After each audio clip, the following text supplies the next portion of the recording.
La Voz de América presenta.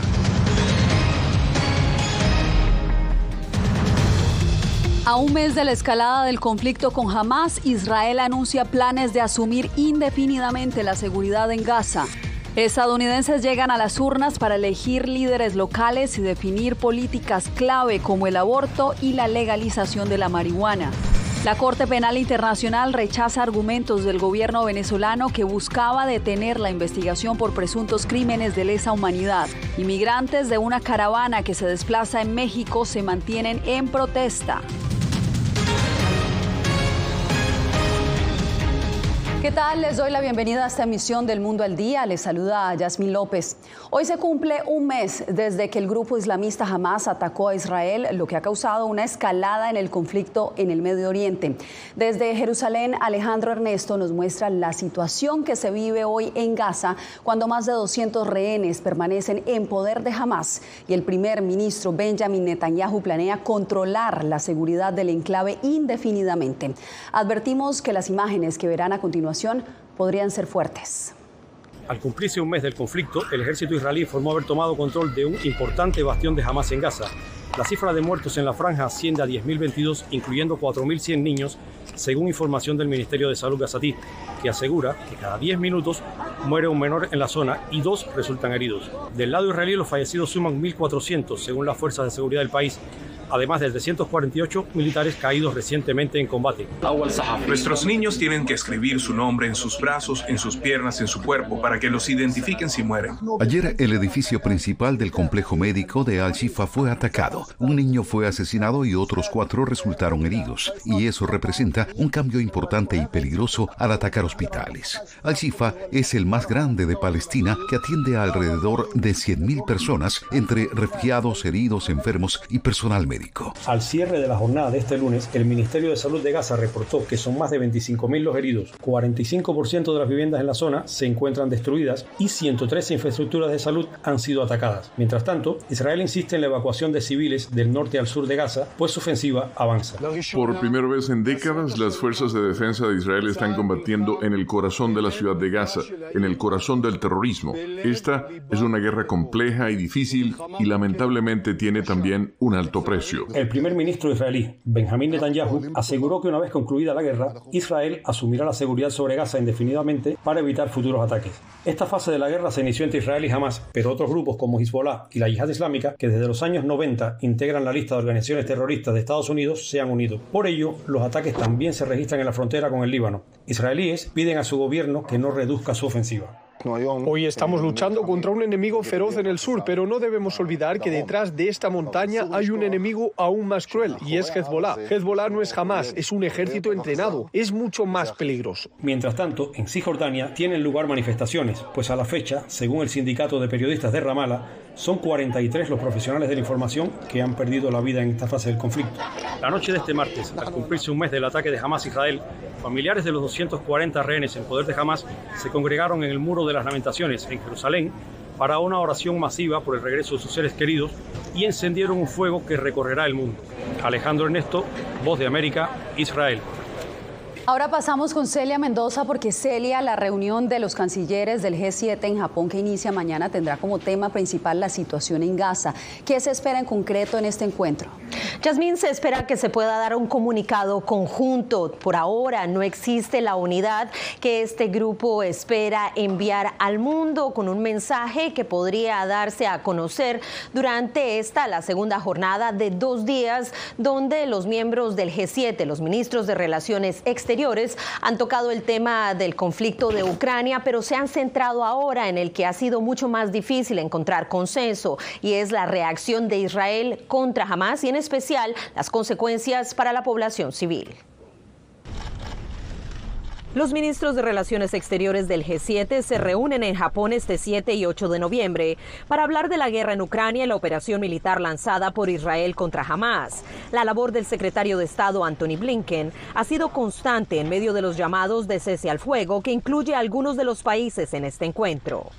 Es un momento muy importante para que el G7 se reúna frente a esta crisis y hable, como lo hace siempre, claramente y a una sola voz. Igual que ustedes, espero deseoso nuestras conversaciones. Nuevamente mi agradecimiento y mi aprecio a usted personalmente y a Japón por organizar este encuentro. Hasta la fecha, el G7 solo ha emitido un comunicado conjunto frente a la situación de Israel. Se espera que durante esta reunión el grupo haga un llamado a una pausa en las hostilidades dentro de Gaza que permita la entrada de ayuda humanitaria. Apreciamos los esfuerzos diplomáticos de Estados Unidos sobre la reciente situación en Israel y Palestina. Tienen todo nuestro apoyo. Mientras, la ministra de Relaciones Exteriores de Japón expresó su apoyo a Blinken. En las calles de Tokio, los manifestantes siguen exigiendo acción inmediata para frenar las consecuencias sobre la población civil. Lo que quiero que hagan los ministros de Asuntos Exteriores del G7 es impedir que Israel siga bombardeando Gaza. Deben detenerlo. Deben utilizar todos los métodos, incluida la imposición de sanciones económicas, para detenerlo. Quiero que se comprometan firmemente en un alto el fuego. Los retos ya han sido evidentes acerca de las divisiones dentro de este grupo, en especial después del voto en la ONU el 26 de octubre, cuando se estaba pidiendo una tregua humanitaria. Francia votó a favor de esta, el resto de los países se abstuvieron y los Estados Unidos fueron en contra de la misma. Gracias, Celia. Y la ONU también intensifica sus esfuerzos para lograr un cese al fuego y un corredor humanitario seguro por tierra hacia Gaza. Ángela González tiene los detalles. Más de 18 agencias de la ONU incrementan sus esfuerzos para lograr un paso humanitario seguro en Gaza. Y el Alto Comisionado de Derechos Humanos inició un recorrido por la región. Es realmente importante que se encuentre una solución para poner fin a la violencia y salir de esta horrible situación humanitaria y de derechos humanos por la que está pasando Gaza. La organización descarta por ahora ingresar ayuda humanitaria por aire a Gaza y asegura que por tierra los suministros y logística están listos, pero falta el acceso y la voluntad política. Pedimos que unos 500 camiones por día entren en Gaza para aliviar un poco el dolor y el sufrimiento de la población de Gaza, pero no es posible traer la carga de 500 camiones por aire cada día. Simplemente no es posible. Hasta el momento no hay paso de combustible y ya casi la mitad de los hospitales han cesado operaciones, incluido el único oncológico. 89 empleados de la ONU han perdido la vida y un tercio de la población se encuentra en refugios designados, lo que preocupa además por la propagación de enfermedades. Las operaciones humanitarias también se han movilizado a Cisjordania y al sur del Líbano, donde ya se reportan aumento de desplazados. La respuesta a esta situación ha sido liderada por el gobierno del Líbano y nosotros lo apoyamos proporcionando artículos de ayuda para el frío, incluidos colchones y mantas a los desplazados. Representantes de la ONU también estarán presentes en la Conferencia Humanitaria Internacional por la Población de Gaza, convocada por el gobierno de Francia a celebrarse en París este jueves. Ángela González, Voz de América, Naciones Unidas, Nueva York. En California murió un hombre judío justo después de una protesta por la guerra entre Israel y Hamás. La policía informó hoy haber identificado a un hombre sospechoso que llamó al 911 después de registrarse un altercado en la manifestación. Paul Kessler, de 69 años de edad, murió en un hospital la madrugada del lunes por una lesión contundente en la cabeza, según el reporte médico. Y aunque las operaciones militares israelíes contra Hamás en Gaza gozan de gran apoyo dentro de Israel, aquí en Estados Unidos hay desaprobación entre algunas comunidades judías por los constantes ataques que han dejado sin vida a miles de civiles palestinos. Verónica Valderas Iglesias tiene la historia. Tras el ataque de Hamás el 7 de octubre, la comunidad judía en Estados Unidos ha manifestado su apoyo a Israel y a la memoria de las víctimas. Se trata de condenar el peor crimen antisemita de los últimos 80 años. Judíos encuestados en 2019 por el Centro de Investigaciones Pew consideraban que el apoyar a Israel era esencial o importante para ellos. Pero el estudio también resaltó diferencias de acuerdo a la edad que aún persisten, según analistas. Los judíos más religiosos o de más edad se identifican mucho más con Israel. Los que no son afiliados y son más jóvenes, no tanto. Judíos estadounidenses jóvenes que se manifestaron el mes pasado en el Capitolio dicen condenar las acciones de Hamás y también la crisis humanitaria provocada por la ofensiva israelí. Los ataques contra el pueblo palestino no mantendrán a nuestros familiares a salvo, ni resucitarán a nuestros seres queridos. También hay críticas a la postura de Washington. Debe haber más presión de Estados Unidos y otros países para frenar esta locura y la guerra. El profesor profesor de historia, Asher Kaufman, comentó sobre la polarización de opiniones. Se pueden condenar las acciones de Hamás y al mismo tiempo criticar la continua ocupación de la Franja Occidental y de Gaza, pero la gente no tiene paciencia para considerar estas complejidades. Y en opinión de Kaufman, las divisiones podrían agudizarse si empeora la crisis humanitaria en Gaza. Verónica Valderas Iglesias, Voz de América, Washington. Hoy es día de elecciones aquí en Estados Unidos. Varios estados van a las urnas para definir gobernadores, alcaldes y otros cargos. Los resultados de estos comicios arrojarán información clave sobre lo que podrían ser las elecciones presidenciales del 2024. Por eso nos vamos ahora mismo con Paula Díaz, quien se encuentra en un centro de votación en Virginia. Paula, adelante con la información. Yasmín, así como tú dices, estas elecciones son una prueba de fuerza para ambos partidos y podría ser una puesta en escena de lo que veremos en las elecciones del próximo año, con temas cruciales como el derecho al aborto. Numerosos estadounidenses salieron a votar en estados a lo largo del país que celebran elecciones. Los votantes de Kentucky decidirán si otorgan un segundo mandato al gobernador demócrata Andy Beshear contra el republicano Daniel Cameron. En Mississippi, el gobernador republicano Tate Reeves busca la reelección ante el demócrata Brandon Presley. En el estado de Virginia se está definiendo el control del Senado y la Cámara Baja estatal. Los republicanos tendrán la oportunidad de obtener el control del Senado y ya cuentan con la gobernación y la mayoría en la Cámara Baja. Toda la legislatura de Virginia es elegida este año y obviamente ellos hacen las leyes para todos nosotros. Por eso es tan importante que todos salgan y voten. Un tema de importancia en estas elecciones es el aborto, que se define en Virginia y que está en la boleta en Ohio, donde los votantes deciden si el acceso al aborto debe ser parte de la Constitución estatal. De ser aprobada, podría tener impacto en las campañas de los precandidatos republicanos de cara a las elecciones del 2024. Ohio también vota por la legalización de la marihuana. Yo siempre voto y lo más importante en estas elecciones es el derecho de las mujeres a tomar cuidado de su salud. Otras contiendas importantes incluyen la Corte Suprema Estatal en Pensilvania y una posible alcaldesa en Filadelfia, que sería la primera mujer en ocupar el cargo en esa ciudad. En 1 hora y media cierran las urnas aquí en Virginia y los resultados en este estado cobran importancia porque históricamente el partido que gana el Senado en Virginia tiene buenos resultados en las elecciones generales. Yasmín. Estaremos atentos, Paula. Gracias por el reporte. Bien, y la Corte Suprema de Estados Unidos escuchó argumentos este martes sobre la legalidad de una ley federal que tipifica como delito que las personas que tengan órdenes de restricción por violencia doméstica porten armas de fuego. El máximo tribunal aclarará en junio su jurisprudencia luego de una apelación de la administración Biden contra un fallo previo que anuló la ley por considerarla una violación al derecho de la segunda enmienda de la Constitución de Estados Unidos a tener y portar armas. La Fiscalía de la Corte Penal Internacional rechazó los argumentos del gobierno venezolano que intentó detener las investigaciones por presuntos crímenes de lesa humanidad cometidos en el 2017. Álvaro Algarra nos amplía la información.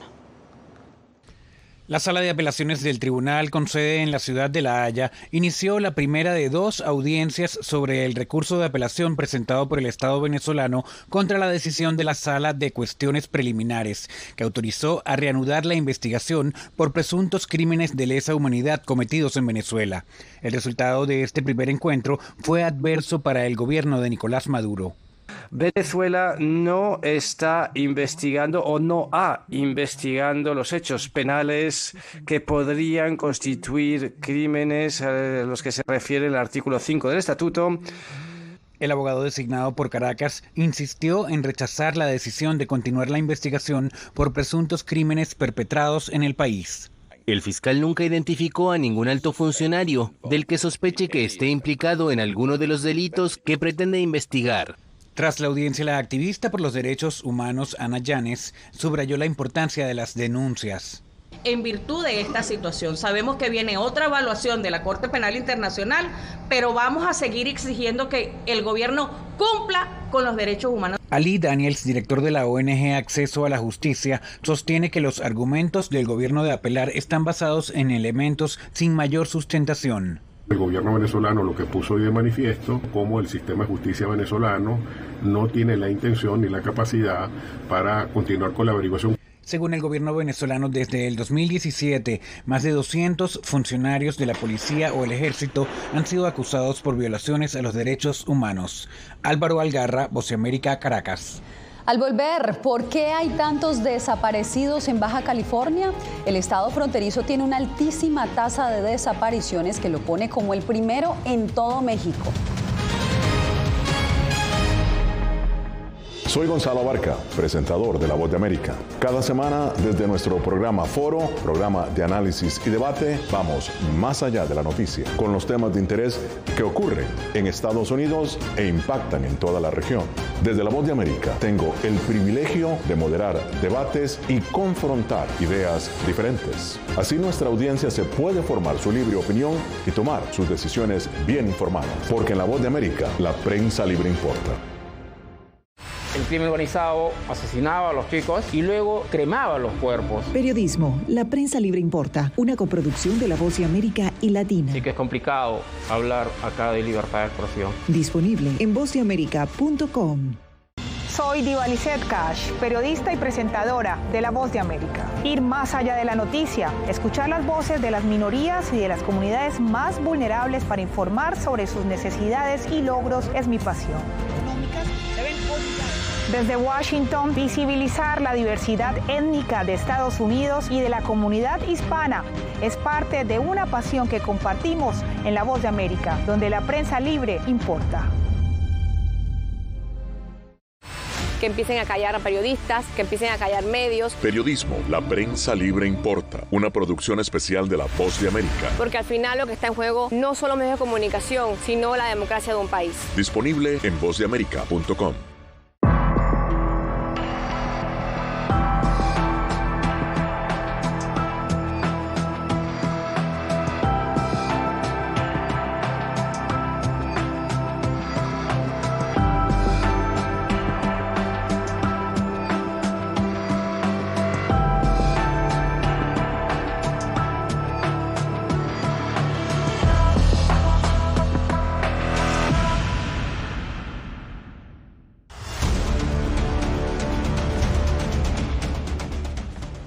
Continúan las manifestaciones de migrantes que se desplazan en caravana por México. Piden a las autoridades que se les otorgue autorización para desplazarse hacia Estados Unidos. Anareli Palomares nos cuenta más. A Diana Vargas ya le cuesta caminar y hoy ha encontrado otra forma de pedir auxilio. Logramos hablar con ella antes de dejarse coser los labios. Para que nos escuchen, tengo más de 2 meses de estar en México metiendo papeles y nada, o sea, no me resuelven nada. Son miles los que integran esta nueva caravana con destino al norte para migrar a Estados Unidos, aunque no cuentan con visas. ¡Los migrantes! ¡No somos criminales! Su principal demanda es ser atendidos y conseguir permisos para desplazarse hacia el norte. Queremos documentación, no queremos estar aquí en México, nadie necesita estar aquí en México, queremos avanzar hacia la frontera.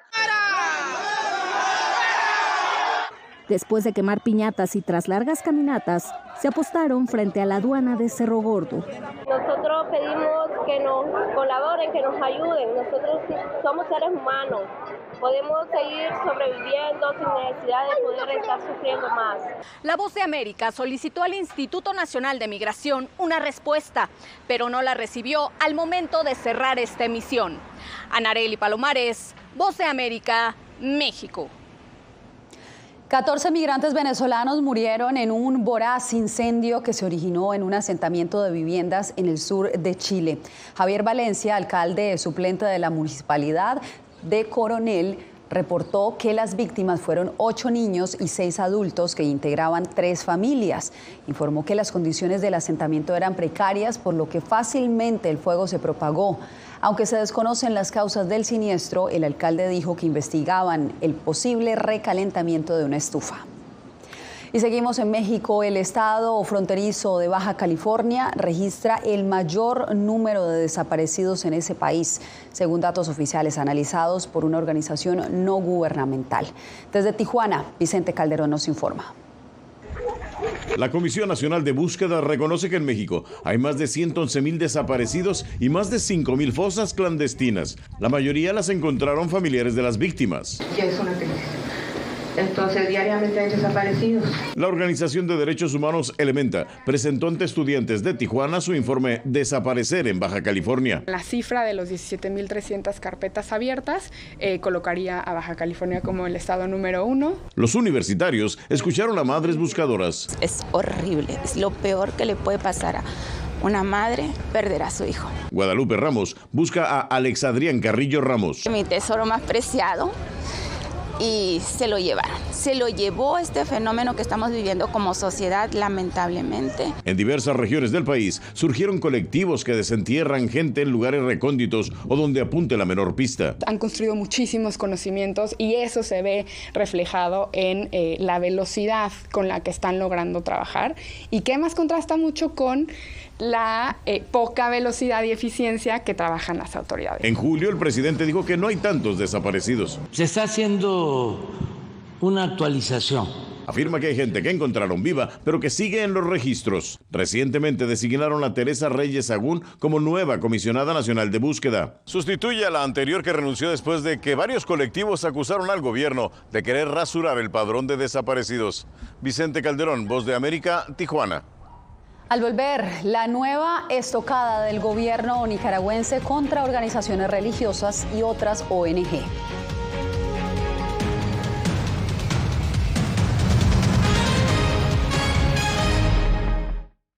Soy Belén Mora, periodista de La Voz de América. Como reportera y presentadora tengo la responsabilidad de acercarles las historias que se generan en Washington y que impactan tu entorno cercano.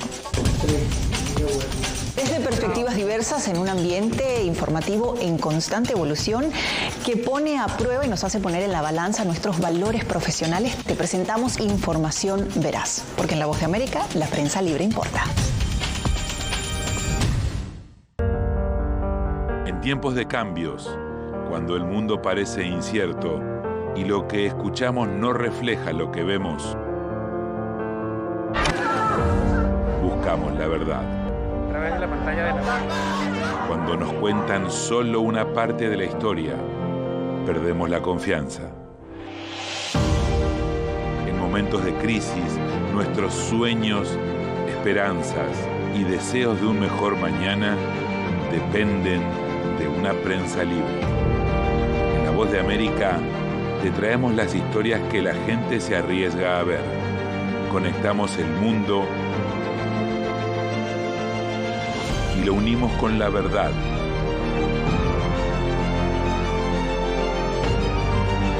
En La Voz de América te presentamos el panorama completo.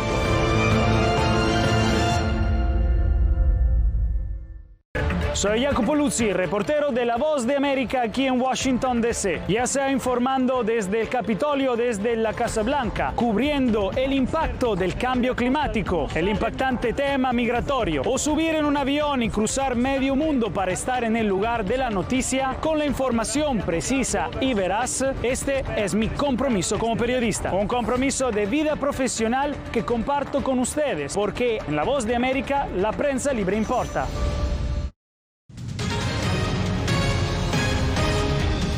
Nicaragua canceló la personería jurídica de 25 organizaciones no gubernamentales. Más de 3.000 ONGs ya han sido cerradas, como nos informa Donaldo Hernández.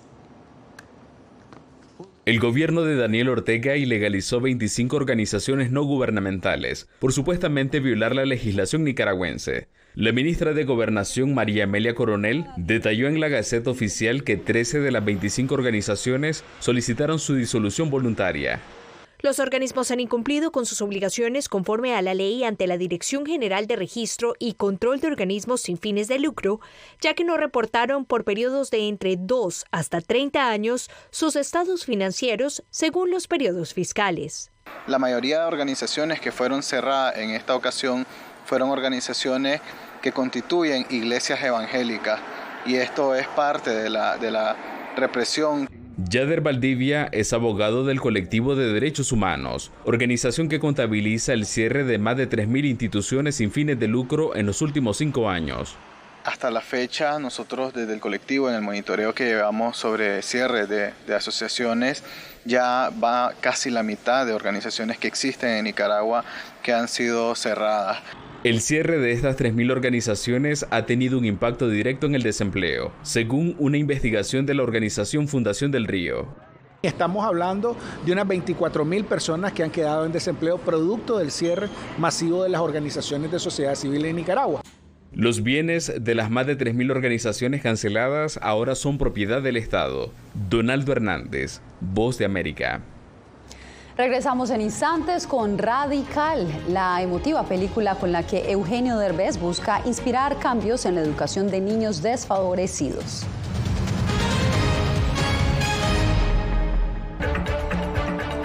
Soy Verónica Villafañe, corresponsal para La Voz de América en Los Ángeles.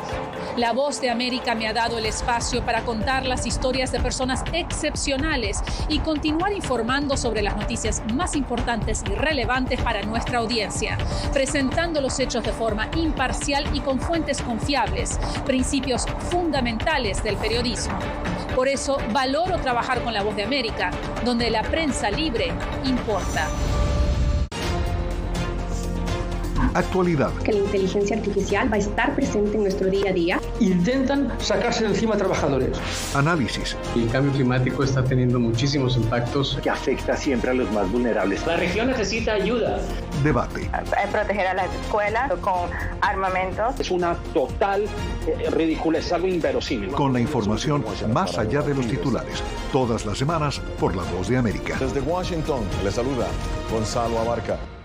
Soy Claudia Saldaña, corresponsal de La Voz de América en El Salvador. Ejercer el periodismo es un desafío que crece constantemente frente a la complejidad del escenario político de mi país. Presentar todas las voces, todos los ángulos y el contexto nos permite ofrecer a ustedes, nuestras audiencias, un panorama más completo de nuestra realidad. La imparcialidad está en el ADN de la VOA y me siento orgullosa de ser parte de este gran equipo de profesionales que demostramos cada día por qué la prensa libre importa.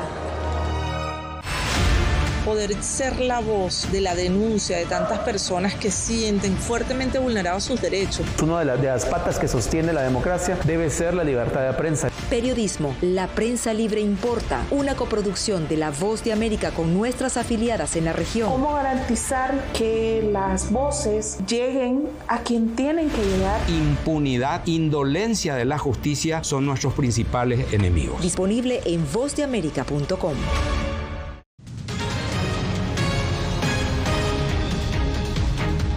La película Radical de Eugenio Derbez, aclamada como la favorita del Festival Sundance y elogiada por críticos del séptimo arte, ya se estrenó en México y Estados Unidos. Verónica Villafañe conversó con el actor sobre esta impactante historia. Yo no voy a decidir lo que van a aprender. Eso lo van a decidir ustedes. La historia de un maestro que desafió las normas de una escuela rural en una ciudad fronteriza mexicana, empleando un método innovador y poco convencional para motivar a sus alumnos, es el enfoque de Radical. Eugenio Derbez, quien interpreta al profesor Sergio Juárez, también es productor del filme basado en hechos reales. Es una película que te hace reír, que te emociona, que te hace llorar, te hace pensar, te enoja, pasas como por todos los sentimientos. Eso es porque la película ilustra la pobreza y narcoviolencia que rodean a los niños de una escuela cercana a un basurero, resignados a una realidad sin posibilidad de un mejor futuro. Vamos a ser los mejores estudiantes. Pero el maestro los inspira a descubrir su potencial. ¿Tú crees que yo podría ser ingeniero aeroespacial? Un ejemplo es Paloma Noyola, quien a los 12 años resultó ser tan brillante que obtuvo la calificación más alta en matemáticas en todo México. Justamente ese es lo bonito de esta historia, que a pesar de que te muestra una realidad muy cruda, porque es una película que no intenta maquillar las cosas, es muy cruda, pero a la vez te da esperanza. Esperanza que los niños que no sucumben a la violencia puedan sobresalir si se les da una oportunidad. Este es el tipo de historias que quiero contar, que me interesa contar, y ojalá que la gente cuando salga del cine salga no solamente entretenida e inspirada, sino con ganas de de ojalá iniciar un cambio en la educación, tanto en México como en muchos países, ¿no? Verónica Villafañe, Voz de América, Los Ángeles. Esta historia, llegamos al final de esta emisión. Gracias por acompañarnos en El Mundo al Día. Nos vemos nuevamente mañana.